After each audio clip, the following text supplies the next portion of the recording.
என் மகனுக்கு வாழ்நாள் முழுவதும் துணையாக இருப்பேன். மாதம்பட்டி ரங்கராஜின் இந்த பதிவு தற்போது சமூக வலைதளங்களில் பேசுபொருளாகியுள்ளது. மாதம்பட்டி ரங்கராஜ் மற்றும் அவரது இரண்டாவது மனைவி ஜாய் சின்ட்ரல்லாவுக்கு பிறந்த மகன் ராஹாவுடன் இருக்கும் புகைப்படத்தை பகிர்ந்துள்ள ரங்கராஜ், கடந்த சில மாதங்களாக நடந்த சம்பவங்களால் மகனுக்கு ஏற்பட்ட மனவேதனைக்காக வருத்தம் தெரிவித்துள்ளார். மேலும், இனி என் வாழ்நாள் முழுவதும் ராஹா ரங்கராஜின் தந்தையாகச் செய்ய வேண்டிய அனைத்து கடமைகளையும் தொடர்ந்து செய்வேன். கடந்த 6 மாதங்களாக அதைத்தான் செய்து வருகிறேன் என்று உருக்கமாக பதிவிட்டுள்ளார்.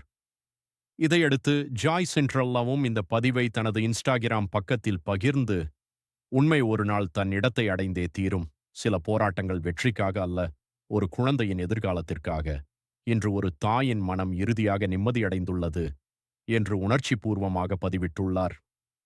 இந்த 2 பதிவுகளும் தற்போது சமூக வலைதளங்களில் வைரலாகி ரசிகர்கள் மத்தியில் அதிகம் பேசப்பட்டு வருகின்றன. இந்த விவகாரம் குறித்து உங்கள் கருத்து என்ன? கமெண்டில் பகிருங்கள்.